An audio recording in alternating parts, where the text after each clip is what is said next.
નમસ્કાર. શ્રી ભગવતી વિદ્યાલય ધોરણ 6 વિષય હિન્દી ચેપ્ટર નંબર 2 अनूठे इंसान એટલે કે अनोखा मानवी। इस इकाई में दो प्रसंग है। प्रथम प्रसंग फ्रांस के महान शासक नेपोलियन बोनापार्ट के बचपन पर आधारित है। विद्यार्थी मित्रों, આપણે આગળના વિડિયામાં પહેલો પ્રસંગ એસા થા નેપોલિયન, આવો હતો નેપોલિયન, તે જોઈ લીધો છે। दूसरे प्रसंग અહીં બીજા પ્રસંગમાં अपने देश से सबको प्रेम होता है। अपने देश की आज़ादी और उसके सम्मान के लिए देशभक्त लोग अपना सर्वस्व भी देने के लिए तैयार हो जाते हैं। यहाँ महात्मा गांधी की उपस्थिति में देश के लिए सर्वस्व त्याग करने वाली एक लड़की के बारे में बताया गया है। सबकी केरल के देशभक्त लड़की कौमुदी के सच्चे दान का निरूपण है। सच्चा दान એટલે કે સાચું દાન।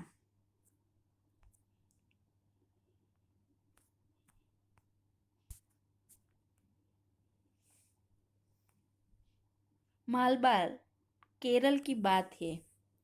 मालबार केरलनी बात છે। वहाँ बड़गरा नाम के एक गांव में सभा का आयोजन किया गया। ત્યાં બળગરા નામના એક ગામમાં સભાનું આયોજન કરવામાં આવ્યું। आयोजन એટલે इंतजाम। गांधी जी ने अपने भाषण में सभा में उपस्थित सभी बहनों से जेवरों की भीख मांगी। जेवर એટલે ગહને, આભૂષણ। ગાંધીજીએ પોતાના ભાષણમાં ઉપસ્થિત સૌ બહેનો પાસેથી ઘરેણાની ભિક્ષા માગી। बहुत सी वस्तुओं भेंट में मिली। घणी वस्तुओं भेंट में मળી। अपना भाषण समाप्त करके गांधी जी ने उनको नीलाम करने लगे।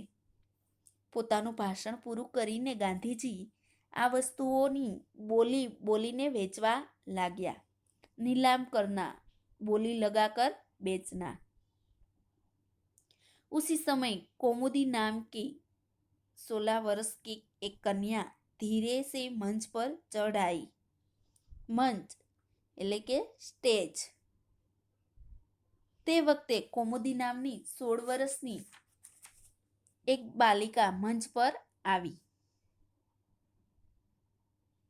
उसने एक हाथ से सोने की चूड़ी उतारी और उसे गांधी जी को देते हुए बोली, क्या आप मुझे अपने हस्ताक्षर देंगे?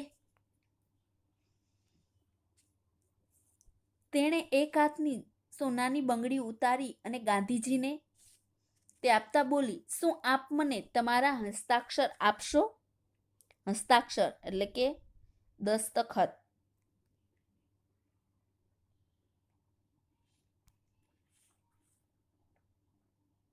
गांधी जी हस्ताक्षर कर ही रहे थे कि उसने दूसरे हाथ की चूड़ी भी उतार दी। यह देखकर गांधी जी ने कहा, अरे पगली लड़की, दोनों चूड़ियां देने की जरूरत नहीं है। एक ही चूड़ी लेकर मैं तुम्हें अपने हस्ताक्षर दे दूंगा।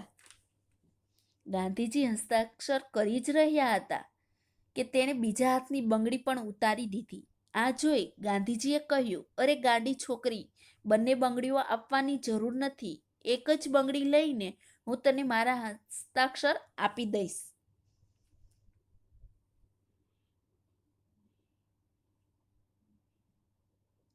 इसके उत्तर में कौमुदी ने अपने गले का स्वर्ण हार उतार लिया। गांधी जी ने पूछा, तुम अपने माता पिता से आज्ञा ले ली है ने?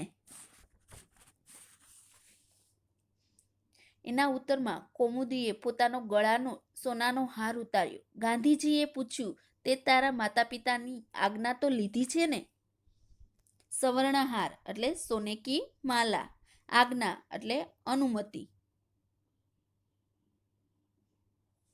बिना कोई उत्तर दिए उसने कानों में से रत्न जड़ित बूंदे भी निकाल ली।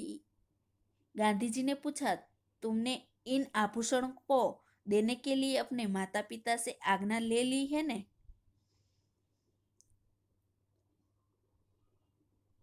बूंदे એટલે કાન કે આભૂષણ। એના ઉત્તરમાં કૌમુદીએ પોતાના ગળાનો સોનાનો હાર ઉતાર્યો। ગાંધીજીએ પૂછ્યું, તે તારા માતા પિતાની આજ્ઞા તો લીધી છે ને? કંઈ પણ ઉત્તર આપ્યા વિના તેણે કાનમાંથી રત્નજડિત બુટ્ટીઓ પણ કાઢી લીધી। ગાંધીજીએ પૂછ્યું, તે આ ઘરેણાં આપવા માટે તારા માતા પિતા પાસેથી આજ્ઞા લીધી છે ને?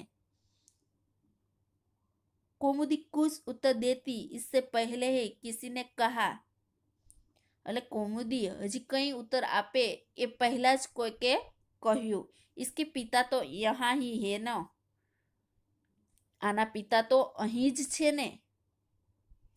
मानपत्रों की नीलामी में वही तो बोली लगाकर आपकी मदद कर रहे हैं। કે છે માનપત્રોની બોલી બોલવામાં તેઓ જ બોલવાની તમને મદદ કરી રહ્યા છે। अब गांधी ने कौमुदी से कहा, तुम्हें यह तो मालूम होगा कि एक गहने दे देने के बाद तुम फिर नए गहने नहीं बनवा सकोगी। હવે ગાંધીજીએ કૌમુદીને કહ્યું, તને એ તો ખબર હશે કે આ ઘરેણાં આપી દીધા પછી તું ફરીથી નવા ઘરેણાં નહીં બનાવી શકે।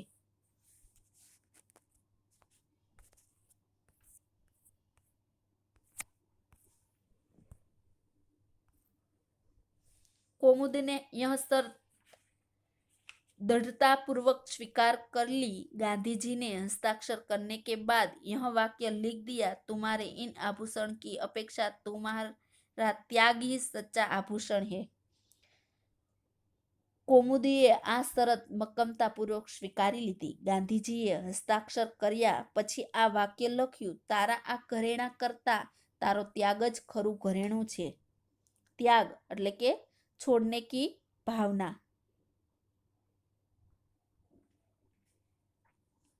सच्चे है देश प्रेम से बढ़कर कुछ नहीं है। साचे ज देश प्रेम थी चढ़ियातुं कशुं નથી।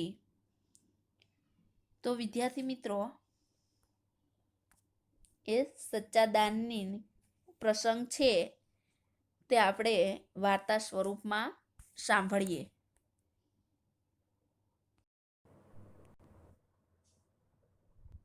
सच्चा दान। मालाबार केरल की बात है। वहां बड़गरा नाम के एक गांव में सभा का आयोजन किया गया। गांधी जी ने अपने भाषण में सभा में उपस्थित सभी बहनों से जेवरों की भीख मांगी। बहुत सी वस्तुएं भेंट में मिली। अपना भाषण समाप्त करके गांधी जी उनको नीलाम करने लगे। उसी समय कौमुदी नाम की 16 वर्ष की एक कन्या धीरे से मंच पर चढ़ाई। उसने एक हाथ की सोने की चूड़ी उतारी और उसे गांधी जी को देते हुए बोली, क्या आप मुझे अपने हस्ताक्षर देंगे? गांधी जी हस्ताक्षर कर ही रहे थे कि उसने दूसरे हाथ की चूड़ी भी उतार दी। ये देखकर गांधी जी ने कहा, अरे पगली लड़की, दोनों चूड़ियां देने की जरूरत नहीं है। एक ही चूड़ी लेकर मैं तुम्हें अपने हस्ताक्षर दे दूंगा। इसके उत्तर में कौमुदी ने अपने गले का स्वर्ण हार उतार लिया। गांधी जी ने पूछा, तुमने अपने माता पिता से आज्ञा ले ली है ना? बिना कोई उत्तर दिए उसने कानों में से रत्न जड़ित बूंदे भी निकाल लिए। आभूषणों को देने के लिए अपने माता पिता से आज्ञा ले ली है ना? कौमुदी कुछ उत्तर देती इससे पहले ही किसी ने कहा, इसके पिता तो यही है ना? मान पत्रों की नीलामी में वही तो बोली लगवाकर आपकी मदद कर रहे हैं। तुम्हें यह तो मालूम होगा कि ये गहने दे देने के बाद तुम फिर नए गहने नहीं बनवा सकोगी। कौमुदी ने यह शर्त दृढ़ता पूर्वक स्वीकार कर ली। गांधी जी ने हस्ताक्षर करने के बाद यह वाक्य लिख दिया, तुम्हारे इन आभूषणों की अपेक्षा तुम्हारा त्याग ही सच्चा आभूषण है। सच है, देश प्रेम से बढ़कर कुछ नहीं।